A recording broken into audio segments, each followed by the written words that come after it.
It's always cinema when these two teams meet, Timberwolves and Nuggets. In their last meeting on Christmas Day, the Wolves lost an overtime thriller.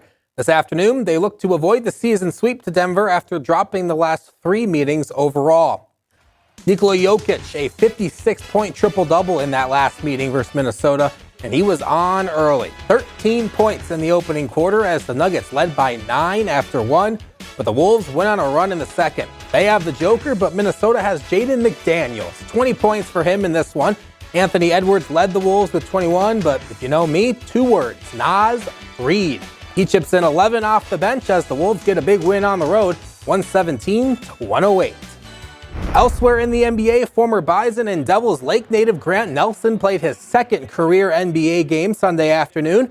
In a 4-point loss to the Cleveland Cavaliers, Nelson scored 11 points in 20 minutes, adding 4 rebounds and 3 blocks. After making history Friday night, becoming the first former Bison to play in an NBA game, he made Brooklyn Nets history Sunday, becoming the first player in franchise history with 10-plus points, 5-plus assists, and 5-plus blocks across their first 2 career games.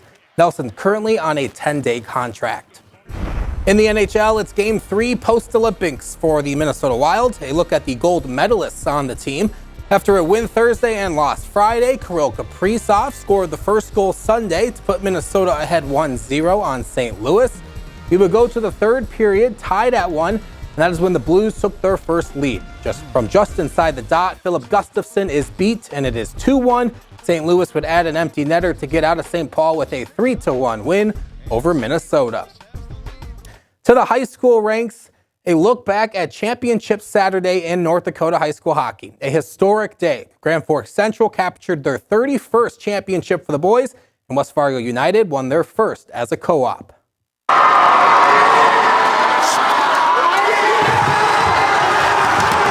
For the third straight year and 12th time in history, it was Grand Forks Central and Grand Forks Red River in the North Dakota Boys Hockey State Championship. Before you could blink, Ryder Rivard put the defending champion Knights ahead 1-0. I mean, 10 seconds, is that the quickest you've ever scored a goal in your hockey career? I think so, yeah, that was pretty quick. I just kind of got a good pass from my line mate Coop, and he made a good play to get over to me, and I kind of just went a forehand backhand and put it in the net, yeah. By the end of the period, Central added 2 more to lead 3-0. Leading 4-1 in the third, Caden Ulmer cut the Red River deficit to 2, but an empty netter from Cooper DeZiel sealed it.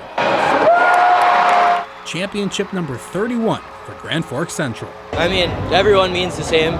The tradition at Grand Forks Central is unreal, and we hope to keep building that moving forward. Our school has a lot of long tradition, right, of playing good hockey and over many years, and it's just, yeah, to be able to give another one to the school is just tremendous. And to win the title over crosstown rival Red River? Oh yeah, it makes it so special. Both teams give everything, 100%, so it makes it amazing to win. In the girls' championship, West Fargo United claimed their first ever state title as a co-op, taking down Grand Forks 2-1 to cap off one of the greatest tournament runs in North Dakota girls hockey history. They beat number 4 Bismarck Century in the quarterfinals, made a 2-goal comeback in the semifinals to beat number 1 North South, and then defeated number 2 Grand Forks to bring home the championship Saturday. I mean, it means a lot. Like, I can't believe this is my first year of high school hockey. I can't believe coming in here and winning a state title with all these girls. I just love them so much. Everything. I mean, just being here was enough for us, and then going out and working as hard as we did, it just means so much for us, finishing the job. Like, because last year we came up short, but this year we got it done. Meanwhile, at the Shack, the North Dakota State Bison women won 95-70 over UND, which clinched them the Summit League regular season championship for the first time in program history. With that, the Bison secured the number 1 seed in the Summit League tournament set for this week in Sioux Falls, South Dakota. Head coach Jory Collins reflects on what it means to do it with this group. It's a special group. The way they've treated each other all year. We've been champions in the locker room a long time before this particular game. The way they go about their business every day, the way they take care of each other, you know, they earned the right to be in this position, and I'm really happy for them that they were able to get it done. And in the men's game that followed, the NDSU Bison dominated UND. Tay Smith led the herd with 28 points on a 7 of 11 from deep.